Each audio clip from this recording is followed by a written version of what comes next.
जय श्री राधे कृष्णा दोस्तों। आशा करते हूँ कि आप सब अच्छे होंगे। तो दोस्तों, आज की कहानी बहुत ही मज़ेदार और हास्य से भरपूर होने वाली है। कहानी को अंत तक ज़रूर देखें और कहानी आपको कैसी लगी कृपया हमें कमेंट बॉक्स में कमेंट करके ज़रूर बताएं। अगर पसंद आई हो तो एक लाइक कर दें। चैनल पर यदि पहली बार आए हो तो चैनल को सब्सक्राइब कर लें।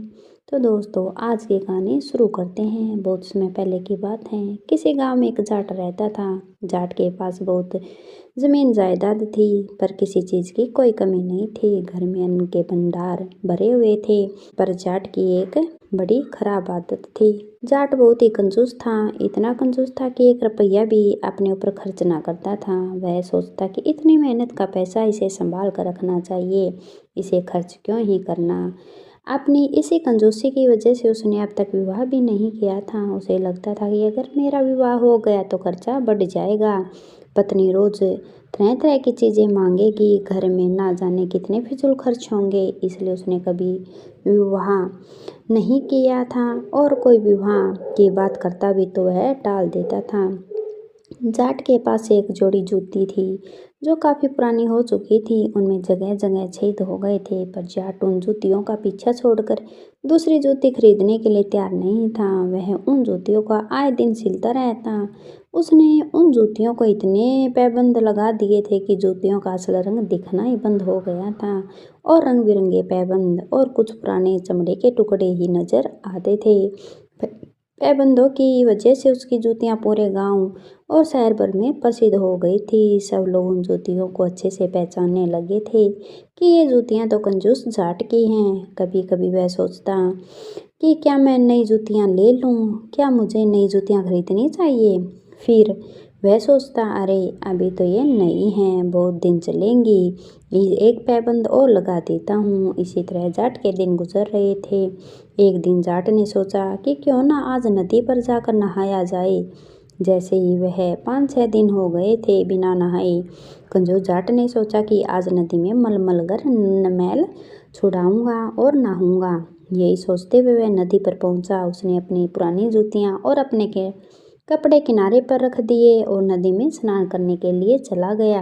वह खूब मल मल कर मैल छुड़ा रहा था। तभी उसने एक पुराना साथी नदी के किनारे आया और बोला, भाई तुम्हारी जूतियां तो देखो कितनी पुरानी हो गई हैं, जगह जगह पैबंद लगे हुए हैं। इन जूतियों को फेंक कर नई जूतियां क्यों नहीं ले लेते? आखिर तुम्हारे पास किस चीज़ की कमी है? जाट ने यह सुना तो उसके मन में भी विचार आया कि हाँ, मेरा मित्र सही कह रहा है, अब मुझे नई जूतियां खरीद लेनी चाहिए। उसने अपने मित्र से कहा, हाँ मित्र, मैं सोचूंगा इस बारे में, तुम सही कह रहे हो। पर मित्र बोला, अरे भाई, कई बार तो मैंने भी सोचा है कि तेरे लिए नई जूतियां ले आऊं, पर तेरी कंजूसी की वजह से मैं चुप लग जाता हूँ। इतना कहकर मित्र वहां से चला गया और जाट अपने मज़े से नदी में नहाने लगा। थोड़ी देर बाद वह नहाकर जब बाहर आया तो उसने देखा कि उसकी पुरानी जूतियों के पास एक जोड़ी नई चमचमाती हुई जूतियां भी रखी हुई हैं। जाट ने सोचा कि शायद मेरा मित्र ये जूतियां लेकर आया है, बहुत दिनों से पीछे भी तो पड़ रहा था। जाट यह देखकर बड़ा ही खुश हुआ कि मेरा रुपया ना कौड़ी खर्च हुई और मुझे नई जूतियां भी मिल गई। जाट ने अपनी पुरानी जूतियां वहीं छोड़ी और नई चमचमाती जूतियां उठाकर अपने घर ले आया। उसे क्या पता था कि इन जूतियों की वजह से वह इतनी बड़ी मुसीबत में फंसने वाला है। असल में वह जूतियाँ एक जमींदार की थी। जमींदार भी उसी नदी के किनारे से निकल रहा था और शीतल जल देखकर गर्मी में नहा रहा था। किसी राहगीर को भी नहाते हुए देखा। उसके पुराने जूतों के पास ही उसकी नई जूतियां उतार कर वह भी नदी में चला गया था। इधर जमींदार जब नहा कर निकला तो उसने देखा कि उसकी चमचमाती जूतियां किनारे से गायब है और उसकी जगह पर पुराने मैले कुचैले से पड़ी हुई जूतियां देखी तो जमींदार यह देखकर गुस्से में आ गया और वह आग बबूला हो गया। उसने समझ लिया कि जिसके ये पुराने जूते हैं वही मेरी चमचमाती हुई जूतियां पहनकर चला गया है। जमींदार ने गुस्से में आग बबूला होते हुए अपने नौकर से कहा, इन जूतों का पता लगाओ कि पुरानी जूतियां किसकी है। जिसके ये जूते हैं वही मेरी जूती पहनकर गया होगा। अब जाट की जूतियों से भला कौन परिचित नहीं था। नौकर ने झट से देखकर पहचान लिया कि ये जूतियां तो जाट की हैं। वह जाट के घर तक जमींदार को ले गया। जमींदार के घर पहुंचकर देखा तो जूती सामने ही पड़ी हुई थी। जूतियों को देखकर जमींदार को बड़ा ही गुस्सा आया। उसने जाट से कहा, नामाकुल इंसान, तूने मेरी जूतियां चुराई हैं, अब तुझे इनकी सजा पंचायत में मिलेगी। जाट अपनी लाख सफाई देता रहा पर किसी ने उसकी एक ना सुनी। पंचायत बिठाई गई। पंचायत में जाट पर अच्छा खासा जुर्माना रख दिया। जाट ने पंचायत में जुर्माना भरा और अपने घर में आ गया। अब जाट ने जैसे ही जूतियां देखी तो उनके गुस्से का पारा चढ़ गया। जाट ने जूतियों को हाथ में लेकर उन्हें जैसे फटकारना शुरू कर दिया। अरे नामुराद कमबख्त जूती, तुम्हारी वजह से आज मेरा इतना सारा पैसा जुर्माने में लग गया। अब मैं तुझे अपने पास नहीं रख सकता। मुझे तुमसे नफरत हो गई है। इतना कहकर उस जाट ने उन जूतियों को एक बोरे में भरा और नदी में फेंकने के लिए चल पड़ा। उसने जोर जोर से 4 बार हवा में घुमाकर जूतियों को गहरी नदी में के पानी में फेंक दिया। डूब डूब कर करती जूतियां थोड़ी देर में डूब गई। जाट ने चैन की सांस ली और अपने घर की तरफ चल दिया। वह सोच रहा था कि इन जूतियों से अब मेरा पीछा छूट गया, पर भगवान को कुछ और ही मंजूर था। जूतियां भी जैसे कह रही थी कि मैं भी देखती हूँ कि तुम मुझसे पीछा कैसे छुड़ाओगे। इधर जूतियों को नदी में फेंक कर जाट जब बाजार से होते हुए घर की तरफ जा रहा था तो रास्ते में उसने देखा कि एक व्यापारी अपनी दुकान सजाए बैठा है। उसकी दुकान में बड़े ही सुंदर सुंदर कांच के बर्तन रखे हुए हैं। कांच के बर्तन देखकर जाट रुक कर कुछ सोचने लगा, क्यों न ये बर्तन मैं सस्ते में खरीद कर महंगे दाम में बेचूं तो मुझे मुनाफा हो जाएगा। जुर्माने की रकम इन बर्तनों से निकल जाएगी। यही सोचकर जाट दुकान पर पहुंचा और चिकनी चुपड़ी बातें करके उसने दुकानदार को फंसा ही लिया। दुकानदार ने बड़े ही सस्ते दाम में वे बर्तन जाट को बेच दिए। जाट बर्तन लेकर खुशी खुशी अपने घर आ गया। अब जाट ने सोचा कि अभी कुछ थोड़ा फसल का काम कर रहा हूँ, यह सब करके इन्हें किसी अच्छे दाम पर बाजार में बेच दूंगा। यही सोचकर उसने अलमारी में अच्छे से सजाकर बर्तन रख दिए। अगले दिन नदी पर एक मछुआरा मछली पकड़ने के लिए गया हुआ था। उसने नदी में जैसे ही जाल फेंका, थोड़ी ही देर बाद उसे जाल भारी भारी लगने लगा। मछुआरे ने खुश होकर जाल को खींचा। लगता है आज ढेर सारी मछलियां मेरे जाल में फंसी हैं, पर यह क्या? उसके जाल में खोलते ही उसमें एक बोरा दिखाई दिया। बोरा खोला तो बोरे में वही पुरानियां जूतियां मिली उसे। उसने जूतियों को देखते ही तुरंत पहचान लिया कि ये जूतियां तो जाट की हैं। भला उन जूतियों को कौन नहीं जानता था। तो मछुआरे ने भी उन्हें पहचान लिया। मछुआरे ने सोचा कि ये जूती तो किसी तरह से नदी में बह गई होंगी। बेचारा जाट जूती के लिए बड़ा परेशान हो रहा होगा। उसका घर रास्ते में ही तो पड़ता है। घर जाते समय उसकी जूतियों से पकड़ा जाऊंगा। पर मछुआरा जैसे ही जाट के घर के पास पहुंचा तो उसने देखा कि दरवाजे पर एक बड़ा सा ताला लगा हुआ है। मछुआरा पलटने ही वाला था कि तभी उसकी नज़र जाट के घर में खुले रोशनदान पर पड़ी। उसने सोचा, इसी से मैं जूतियों को अंदर फेंक देता हूँ। जाट अब आएगा तो अपनी जूतियाँ देखकर बड़ा ही खुश होगा। यही सोचकर मछुआरे ने उस खुले रोशनदान से जाट की जूतियों को अंदर फेंक दिया। जैसे उसने जूती अंदर फेंकी, जूती सीधी अलमारी में सजे हुए बर्तनों के ऊपर जाकर गिरी। एक खन की आवाज़ के साथ सारे बर्तन जमीन पर गिरकर टूट गए। मछुआरे ने जब कुछ बर्तन टूटने की आवाज़ सुनी तो वह समझ गया कि जूती गलत जगह पर जाकर लगी है। मछुआरा चुपचाप दबे पाँव वहाँ से चला गया। इधर जाट जब घर में दाखिल हुआ तो उसके सामने का नज़ारा देखकर उसके होश उड़ गए। उसका सर चकराने लगा। हाय राम, मेरे इतने महंगे बर्तन किसने तोड़ दिए। तभी उसकी नज़र पास पड़ी जूती पर गई। वह समझ गया था कि इन जूती की वजह से ही मेरे बर्तन टूटे हैं, पर मैंने तो इन्हें नदी में फेंक दिया था। फिर भी यह घर पर कैसे आ गई। ओहो, मेरा दुर्भाग्य है। ये जूतियाँ मेरा पीछा नहीं छोड़ रही हैं। इसके बाद मछुआरे ने जूतियाँ उठाई और उन्हें डांटना शुरू कर दिया जैसे ही वह एक सजीव वस्तु हो। वह उन्हें डांट लगा रहा था। अरे मनहूस जूती, मेरा पीछा छोड़ दे। कब तक मुझे ऐसे ही सताती रहेगी। तेरी वजह से न जाने कितना जुर्माना मुझे भरना पड़ा है, कितना नुकसान मेरा हो गया है। अब जाट ने अपने मन में सोचा कि क्यों न मैं इन्हें आंगन में ही गड्ढा खोद कर गाड़ दूं। यही सोचकर जाट ने कुदाल उठाई और आंगन में गड्ढा खोदना शुरू कर दिया। गड्ढा खोदने की खटखट खुटखट की आवाज़ से पड़ोसियों की नींद खुल गई। उसने सोचा कि जैसे कोई चोर हमारे घर में सेंध लगा रहा हो। सभी ने कोतवाल को बुलाया। कोतवाल आया और उस आवाज़ की दिशा में बढ़ने लगा जहाँ से खुटखुट की आवाज़ आ रही थी। तो देखा जाट अपने आंगन में मिट्टी खोद रहा है। उसे देखते ही कोतवाल ने उनसे पूछा कि क्यों भाई, इसमें क्या दबाने की कोशिश कर रहे हो? ऐसा कौन सा चोरी का धन मिला है तुम्हें? जाट ने अपनी लाख सफाई दी पर उनकी किसी ने ना सुनी। फिर भी उसे पंचायत के सामने खड़ा कर दिया गया।